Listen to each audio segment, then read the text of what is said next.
Hello everyone, my name is Purti Anand and welcome to my YouTube channel The Parenting Guide। अगर आपने मेरे channel को अभी तक लाइक, शेयर और सब्सक्राइब नहीं किया है तो प्लीज़ उसे सब्सक्राइब कर दीजिए।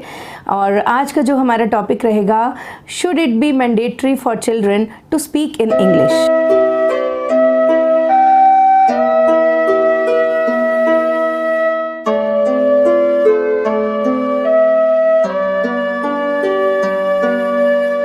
तो आज का हमारा जो टॉपिक है, should it be mandatory for children to speak in English. I hope आपको जो टॉपिक है वो क्लियर हो गया होगा कि हमें अपने बच्चों को जो है इंग्लिश बोलने के लिए बहुत ही फोर्स करना चाहिए या नहीं करना चाहिए। और जिस तरीके से पेरेंट्स हैं आजकल एम्फसाइज़ करते हैं कि हमारा बच्चा जो है वो इंग्लिश में ही बात करे, क्योंकि वो समझते हैं कि इंग्लिश में बात करने से उनका ये एक तरह से एक स्टेटस सिंबल हो जाता है और उन्हें लगता है कि जो उनका बच्चा है वो बहुत ज़्यादा इंटेलिजेंट है क्योंकि वो इंग्लिश में बात कर रहा है। इस तरह का माइंडसेट जो है जनरली देखने में आता है। जनरली छोटे बच्चों से अगर हम शुरू करें तो पेरेंट्स जो हैं छोटी क्लासेस में ही तो वह यही स्टार्ट कर देते हैं कि आपको इंग्लिश में ही बात करना है।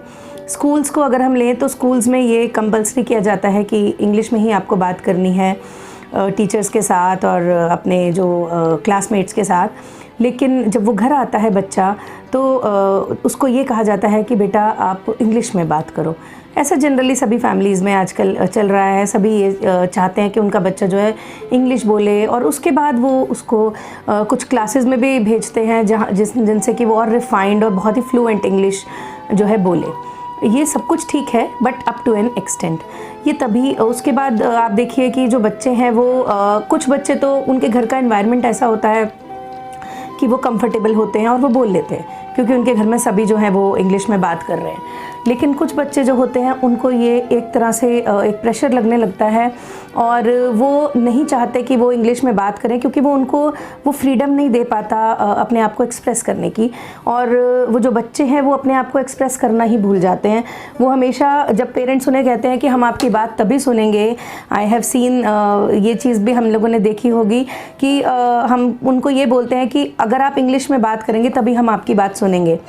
तो वो बच्चा उसको किस तरीके से लेता है उस बात को, वो बात करना ही बंद कर देता है। कई बार ऐसा भी देखने में आया है कि वो बच्चा सोचता है कि मैं कंफर्टेबल नहीं हूँ तो it's better not to speak. English में बोलने से अच्छा है कि ठीक है मैं नहीं बोलता। अगर पेरेंट्स को मेरा इंग्लिश में ही बोलना पसंद है, क्योंकि वो ट्राई करता है लेकिन वो उतना कंफर्टेबल नहीं होता क्योंकि उसका वो जो कंफर्ट जोन में नहीं आ पाती है वो इंग्लिश जो है। तो थोड़ी बहुत तो वो बोल लेता है, लेकिन बहुत ही ज़्यादा जब स्ट्रिक्टली उसे कहा जाता है कि नहीं आपको इंग्लिश में ही बोलना है तो वो नहीं बोल पाता। तो अब जो आज हम डिस्कस कर रहे हैं, आज जिसकी हम बात कर रहे हैं कि हमें किस हद तक अपने बच्चे को ये कहना चाहिए कि आपको इंग्लिश में ही बात करनी है। क्योंकि आप देखिए अगर हम इतना एम्फेसाइज़ करेंगे, इतना अपने बच्चे को फोर्स करेंगे इंग्लिश लैंग्वेज के लिए, तो सबसे पहले जो वो भूलेगा वो है अपनी नेटिव लैंग्वेज की रिस्पेक्ट। वो सबसे पहले जो है वो उसको लगेगा कि इंग्लिश ही मेरी लाइफ की प्रायोरिटी है। क्योंकि ऐसा भी कहा जाता है कि आपको आगे जाके फ्यूचर में आप सक्सेसफुल नहीं हो पाओगे, आपको जॉब नहीं मिलेगी। I am not against English language. आपको इंग्लिश लैंग्वेज लर्न करनी चाहिए, आपको सीखनी चाहिए, आपको बोलनी भी आनी चाहिए। It's a global language.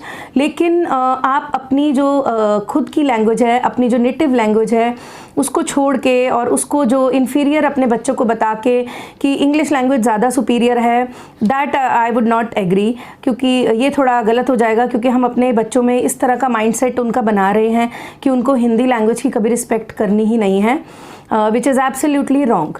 क्योंकि आप देखिए अगर हम अपने बच्चों को ये बता रहे हैं कि आपको इंग्लिश लैंग्वेज जब तक नहीं आएगी, being I am also an English teacher, लेकिन बीइंग एन इंग्लिश टीचर मैं ये सोचती हूँ कि ठीक है बच्चों को इंग्लिश में it should be use as a language only, learn as a language only. एक लैंग्वेज की तरह बच्चा उसको लर्न करे, एक सब्जेक्ट की तरह लर्न करे। उसकी लाइफ के ऊपर वो हावी नहीं होनी चाहिए कि आपका बच्चा अगर इंग्लिश नहीं बोल रहा है तो वो मतलब वो सोसाइटी में कहीं एग्जिस्ट नहीं करता। It's absolutely incorrect. ये बिल्कुल भी सही नहीं है। वो किस तरह से बोल रहा है, उसके मैनर्स, उसके बिहेवियर, वो किस तरह से अपने आप को कैरी करता है, वो क्या बोलता है, ये ज़्यादा इंपॉर्टेंट है रादर देन कि वो इंग्लिश में बोल रहा है या हिंदी में बोल रहा है या अपनी रीजनल लैंग्वेज में बोल रहा है। क्योंकि आप देखिए हमने इम्पोर्टेंस जो है वो अपनी लैंग्वेज की खुद ही कम की है, ये बता बता करके आपको इंग्लिश में बोलना है, तभी हम उन्हें ये बोलते हैं कि आपका सिलेक्शन नहीं होगा। आप ये सोचिए कि सिलेक्शन उनका क्यों नहीं होगा कंपनीज़ में अगर वो इंग्लिश नहीं बोल सकते, क्योंकि ये माइंडसेट सबका ही ऐसा बन चुका है कि इंग्लिश में ही बात करना है। सो आई वुड से कि जब आप सबको ही होगा कि हिंदी लैंग्वेज की हमें रिस्पेक्ट करनी है, तो जो आपका इंटरव्यूअर है उसको भी पता होगा that he should also respect Hindi language. तो ऐसा नहीं है हिंदी और एनी रीजनल लैंग्वेज, तो ये ज़रूरी नहीं है कि हम इतना ज़्यादा इंग्लिश के पीछे भागें कि अपना पूरा का पूरा इंडियन कल्चर को हम लोग भूलते जा रहे हैं। तो I am totally against all this.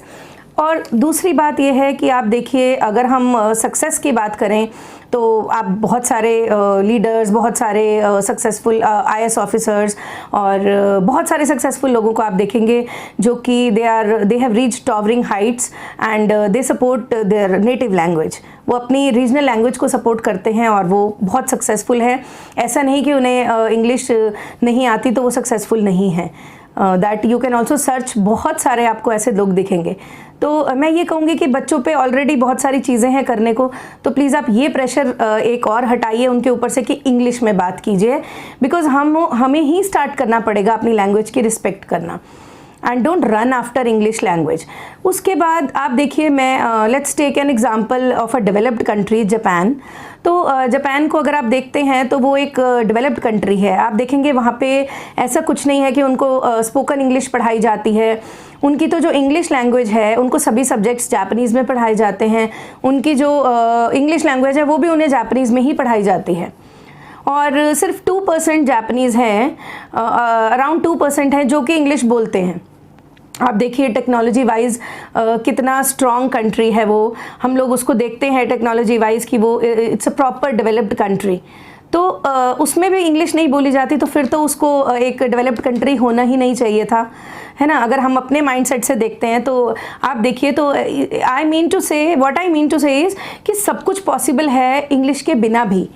And it doesn't mean कि मैं इंग्लिश के अगेंस्ट हूँ और मैं नहीं चाहती कि कोई भी इंग्लिश में बात करे, ऐसा नहीं है। हम भी वर्ड्स को यूज़ कर रहे हैं, मैं भी बोल रही हूँ, अब हमारे बच्चे भी बोलते हैं, लेकिन हमें उसको प्रेशराइज करना नहीं है, हमें फोर्स नहीं करना है कि आपको इंग्लिश में बात करनी है। वो सिर्फ उतना इंग्लिश में बात करे जितना उसको कंफर्टेबल है। अदरवाइज अपनी रीजनल लैंग्वेज में ही उसको अगर कंफर्ट लगता है तो you parents should also respect that. Because देखो अपने ओपिनियन वो एक्सप्रेस नहीं कर पाएगा, आपके साथ शेयरिंग नहीं कर पाएगा। कुछ पेरेंट्स इसको समझते हैं बट कुछ इस बात को नहीं समझते। वो सिर्फ एक ही अपने माइंड में ये पैटर्न बनाए हुए हैं कि बस मुझे नहीं पता, इसको इंग्लिश बोलने सिखा दो, इंग्लिश बोलनी आनी चाहिए इसको। तो मैं यही सोचूंगी कि सबसे पहले आप अपना माइंडसेट को क्लियर कीजिए कि आप क्या चाहते हैं, आपको क्या लगता है। जॉब्स का तो छोड़ ही दीजिए आप वो पर्सपेक्टिव कि जॉब्स नहीं मिलेगी या वो सब नहीं होगा, वो सब कुछ एवरीथिंग इज़ पॉसिबल। लेकिन स्टेटस का भी ऐसा कुछ नहीं है। आप देखेंगे बहुत सारे सक्सेसफुल लीडर्स हैं, मैं जैसे आपको पहले ही भी बोल चुकी हूँ, सक्सेसफुल पीपल हैं जो कि हिंदी में बात करते हैं और अच्छा खासा स्टेटस है उनका। हम नहीं कह सकते कि उनका कोई स्टेटस नहीं है। तो मतलब हर चीज़ जो है वो पॉसिबल है बिना इंग्लिश के भी। तो मेरा जो कहने का मोटिव सिर्फ एक है कि अपने बच्चों के ऊपर से आप हर तरीके का प्रेशर को हटाएंगे, किसी भी तरीके की ऐसी बाउंडेशन में उसे ना रखिए कि वो फ्रीली ग्रो ना कर सके। जैसे कि मैं हमेशा कहती हूँ कि लेट हिम फ्लाई, उसके पास अपने पंख हैं, उसे उड़ने दीजिए। एक छोटी सी चीज़ जो कि एक लैंग्वेज है, जो अपनी लैंग्वेज में वो इतना कंफर्टेबल होता है, वो आपसे कोई भी बात कर सकता है। तो आप प्लीज़ उसे ये एम्फेसाइज, ये प्रेशर, ये फोर्स मत कीजिए कि आपको इंग्लिश में ही बात करनी है तभी हम आपकी बात सुनेंगे। It is not at all justified. तो I will end up my video और आई होप कि आपको मेरे सजेशंस और मेरा ओपिनियन जो है वो ठीक लगा होगा। और प्लीज़ मेरे वीडियो को सब्सक्राइब ज़रूर कीजिए और लाइक और शेयर भी कीजिए। And hope to see you soon. Thank you so much.